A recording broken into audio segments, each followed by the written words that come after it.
नमस्कार, स्वागत है आपका दिल्ली एनसीआर दिन भर में आपके साथ। मैं हूं मुकेश गुप्ता। आइए बुलेटिन की शुरुआत करते हैं। सबसे पहले एक नजर डाल लेते हैं अभी तक की हेडलाइंस पर। पंजाब में आपकी जीत से गदगद अरविंद केजरीवाल, विपक्ष पर जमकर साधा निशाना। बोले, जनता ने बता दिया है केजरीवाल आतंकवादी नहीं, सच्चा देशभक्त।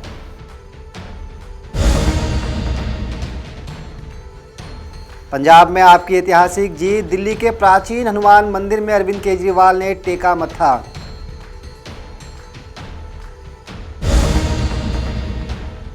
विधानसभा चुनाव में 5 में से 4 राज्यों में बीजेपी की बल्ले बल्ले, दिल्ली बीजेपी मुख्यालय पर जमकर मना जश्न। दिल्ली एम्स में नाक से दिए जाने वाले कोरोना टीके का शुक्रवार से होगा ट्रायल। बूस्टर डोज के तौर पर लोगों को दी जाएगी डोज।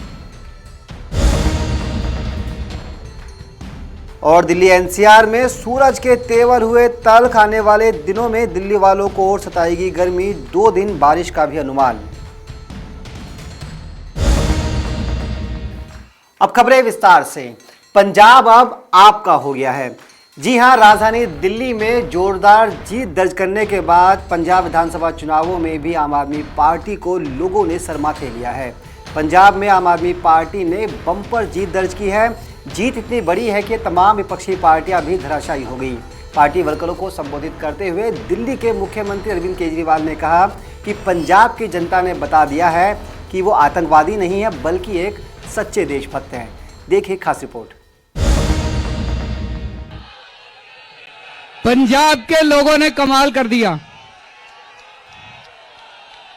पंजाब वालियों, तुसी कमाल कर दिता।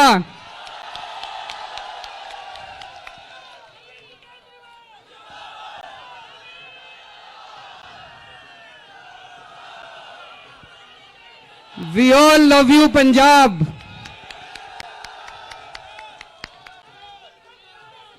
आज जो पंजाब के नतीजे आए हैं, ये एक बहुत बड़ा इनकलाब है। पंजाब के नतीजे बहुत बड़ा इनकलाब है। बड़ी बड़ी कुर्सियां हिल गई हैं आज पंजाब के अंदर। सुखबीर सिंह बादल हार गए, कैप्टन साहब हार गए, चन्नी साहब हार गए, प्रकाश सिंह बादल साहब हार गए, नवजोत सिंह सिद्धू हार गए, विक्रम सिंह मजीठिया हार गए। पंजाब के लोगों ने कमाल कर दिया दोस्तों। बहुत बड़ा इनकलाब है ये, बहुत बड़ा इनकलाब है। भगत सिंह ने एक बारी कहा था, भगत सिंह ने कहा था, आजादी मिलने के बाद अगर हमने सिस्टम नहीं बदला, केवल अंग्रेजों को देश से भगा दिया और सिस्टम नहीं बदला, तो कुछ नहीं होने वाला। दोस्तों, दुख की बात है कि पिछले 75 साल से इन पार्टियों ने और इन नेताओं ने वो अंग्रेजों वाला सिस्टम रखा हुआ था। लूट रहे थे देश को। कोई स्कूल नहीं बनाए, कोई अस्पताल नहीं बनाए, लोगों को जानबूझ के गरीब रखा गया। पूरा का पूरा वही अंग्रेजों वाला सिस्टम चल रहा था। आम आदमी पार्टी ने यह सिस्टम बदला है पिछले 7 साल के अंदर। हमने यह सिस्टम बदला है। हमने ईमानदार राजनीति की शुरुआत की है। हमने लोगों के काम की शुरुआत की है। अब बच्चों के स्कूल बनने लगे हैं, गरीबों के बच्चों को अच्छी शिक्षा मिलने लगी है। बाबा साहब अंबेडकर और भगत सिंह जी का सपना पूरा होने लगा है।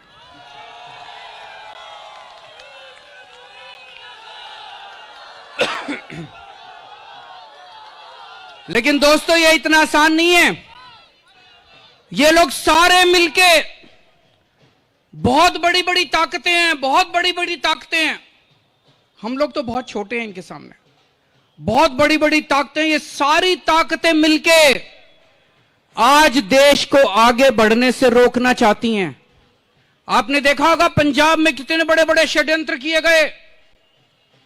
कितना रोज सुनते थे ये पार्टी वाले अपना वोट इसको यहां से ट्रांसफर कर देंगे, इसको यहां से ट्रांसफर, सारे इकट्ठे हो गए आम आदमी पार्टी के खिलाफ, सब इकट्ठे हो गए और इनसे बात कर कहते थे एक ही मकसद है सबका, आम आदमी पार्टी नहीं आनी चाहिए, चाहे कोई पार्टी आ जाए। सबका एक ही मकसद था, आम आदमी पार्टी नहीं आनी चाहिए, कोई भी पार्टी आ जाए। बड़े बड़े षड्यंत्र किए इन लोगों ने। अंत में ये सारे इकट्ठे होके बोले केजरीवाल आतंकवादी है।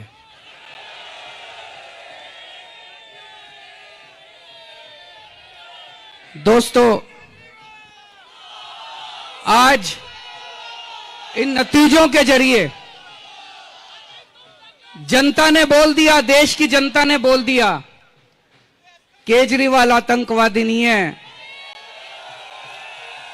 केजरीवाल देश का सच्चा सपूत है, केजरीवाल सच्चा देशभक्त है। जनता ने अपना नतीजा सुना दिया। जनता कह रही है केजरीवाल आतंकवादी नहीं है, आतंकवादी तुम लोग हो जो देश को लूट रहे हो सारे मिलके। दोस्तों, आज हम सब लोगों को संकल्प लेना है, हम सब लोगों को संकल्प लेना है, एक नया भारत बनाएंगे, एक ऐसा भारत बनाएंगे जहां एक इंसान दूसरे इंसान से प्यार करेगा, मोहब्बत करेगा, कोई नफरत की कोई जगह नहीं होगी उस भारत के अंदर। एक ऐसा भारत बनाएंगे जहां कोई भूखा नहीं सोएगा, एक ऐसा भारत बनाएंगे जहां हमारी मां बहनें सुरक्षित होंगी, एक ऐसा भारत बनाएंगे जहां पे अमीरों और गरीबों के बच्चे को एक जैसी अच्छी से अच्छी शिक्षा मिलेगी, एक ऐसा भारत बनाएंगे। मुझे बड़ा दुख होता है, आज आजादी के 75 साल के बाद हमारे बच्चों को मेडिकल की शिक्षा लेने के लिए यूक्रेन जैसे छोटे से देश में जाना पड़ता है। हम एक ऐसा भारत बनाएंगे जहां पे खूब सारे मेडिकल कॉलेज खोलेंगे, खूब सारे इंजीनियरिंग कॉलेज खोलेंगे। हम एक ऐसा भारत बनाएंगे जहां से भारत के बच्चों को यूक्रेन नहीं जाना पड़ेगा, पूरी दुनिया के बच्चे भारत में शिक्षा लेने के लिए आया करेंगे। पंजाब में ऐतिहासिक जीत दर्ज कराने के बाद दिल्ली के मुख्यमंत्री अरविंद केजरीवाल और दिल्ली के डिप्टी सीएम मनीष सिसोदिया दिल्ली के प्राचीन हनुमान मंदिर में मत्था टेकने पहुंचे। यहां पहुंचे दोनों बड़े नेताओं ने कहा कि पंजाब के लोगों ने जो जीत पार्टी को दी है वो उसके लिए उसका शुक्रिया अदा करते हैं। आपको बता दें कि इस मौके पर कैबिनेट मिनिस्टर सत्येंद्र जैन भी उनके साथ थे। पंजाब विधानसभा चुनाव में आम आदमी पार्टी का जादू चल गया है। दिल्ली के अलावा अब पंजाब में जीत हासिल कर सत्ता की ओर आपने कदम बढ़ा दिए हैं। आपने पंजाब विधानसभा चुनाव में कांग्रेस, अकाली और बीजेपी जैसी बड़ी राजनीतिक पार्टियों के जीत के सपनों पर झाड़ू फेर दी है। पंजाब में ऐतिहासिक जीत के बाद आपके मुखिया और दिल्ली के मुख्यमंत्री अरविंद केजरीवाल ने राजधानी के प्राचीन हनुमान मंदिर में पूजा अर्चना की। वहीं मनीष सिसोदिया और सत्येंद्र जैन भी उनके साथ दिल्ली में हनुमान मंदिर में दर्शन करने पहुंचे। उन्होंने मंदिर में मत्था टेका और भगवान का आशीर्वाद लिया। इससे पहले अरविंद केजरीवाल ने पंजाब विधानसभा चुनाव के रुझानों में अपनी पार्टी के निर्णायक बढ़त बनाने के बाद राज्य के लोगों को बधाई दी। सीएम केजरीवाल ने ट्वीट कर कहा, इस इनकलाब के लिए पंजाब के लोगों को बहुत बहुत बधाई।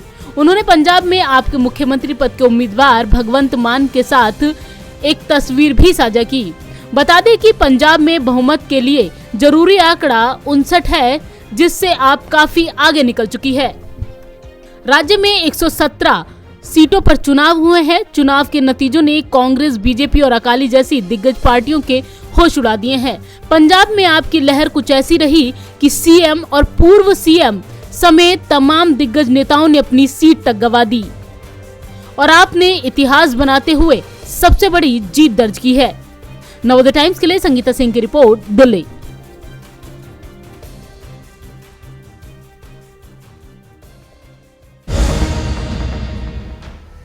देश के 5 में से 4 राज्यों में जोरदार जीत के बाद दिल्ली बीजेपी मुख्यालय में पार्टी कार्यकर्ताओं ने जमकर जश्न मनाया। आपको बता दें कि पार्टी मुख्यालय में कार्यकर्ता ढोल नगाड़ों की थाप पर नाचते हुए दिखे। इतना ही नहीं, यहां पर जमकर आतिशबाजी भी की गई और कार्यकर्ताओं के बीच लड्डू भी बांटे गए।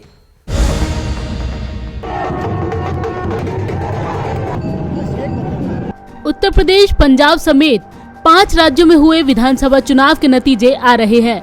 5 में से 4 राज्यों में बीजेपी सरकार बनाने जा रही है। इन राज्यों में से सबसे अहम माने जा रहे उत्तर प्रदेश में सीएम योगी के नेतृत्व में पार्टी सत्ता पर दोबारा लौट रही है। वहीं उत्तराखंड, गोवा और मणिपुर में भी पार्टी सरकार बनाने की ओर बढ़ रही है। हालांकि पंजाब में आपका जादू चला है।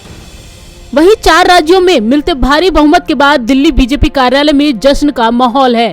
पार्टी कार्यकर्ता नाच गाकर और होली मनाकर जीत को सेलिब्रेट कर रहे हैं।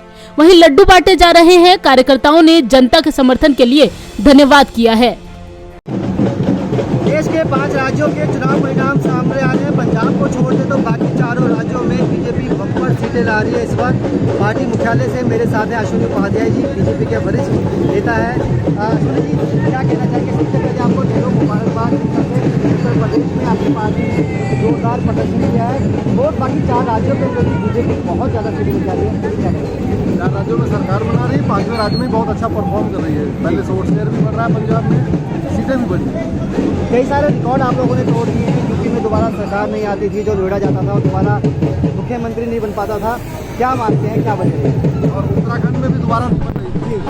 देखिए, इस चुनाव ने ये बता दिया, अब जाति का जहर नहीं चलेगा। अब आप समाज को अगड़े पिछड़े के आधार पर बांट नहीं सकते। आप दलित बनाम सवर्ण नहीं कर सकते। आप लॉलीपॉप नहीं दे सकते। योगी जी ने जितना डेवलपमेंट गोरखपुर और गाजीपुर का किया था, उतना ही डेवलपमेंट मेरठ और मुजफ्फरनगर का भी किया था। जो जितना विकास अगड़ों का हुआ, उतना पिछड़ों का हुआ, उतना दलितों का हुआ, उतना ही हिंदू का हुआ, उतना ही मुसलमान का हुआ। कोई भेदभाव नहीं था। तो ये जो इलेक्शन है, ये क्लियर कर रहा है आप लोग बंटना नहीं चाहते। डिवाइड एंड रूल नहीं चलेगा, यूनाइट एंड रूल चलेगा। क्या लगता है बुलडोजर मैन की जो भूमिका थी वो काम आई? ये भी कहा जा रहा था कि चुनावों के अंदर किसानों का मुद्दा एक बड़ा मुद्दा बनेगा। उत्तर प्रदेश में बेरोजगारी है, वो एक बड़ा मुद्दा बनेगा। युवाओं की नौकरियाँ जा रही है, वो एक बड़ा मुद्दा बनेगा। तमाम मुद्दे भी चला रही हैं। देखिए, इस देश का दुर्भाग्य है कि यहाँ पे समस्याओं की बात पॉलिटिकल पार्टियाँ करती हैं, समाधान की बात नहीं करती। भारत की 50% समस्याओं का मूल कारण जनसंख्या विस्फोट है। जल जंगल जमीन की समस्या, रोटी कपड़ा मकान की समस्या, गरीबी, बेरोजगारी, कुपोषण, प्रदूषण, air pollution, water pollution, noise pollution, corruption, crime, सबका रूट का पॉपुलेशन एक्सप्लोजन। और किसी पार्टी ने जनसंख्या नियंत्रण कानून का वादा नहीं किया कि और योगी जी ने किया है। ये आम जनता को समझ में आई कि योगी जी केवल तात्कालिक विकास नहीं कर रहे हैं, लॉन्ग टर्म विजन भी है।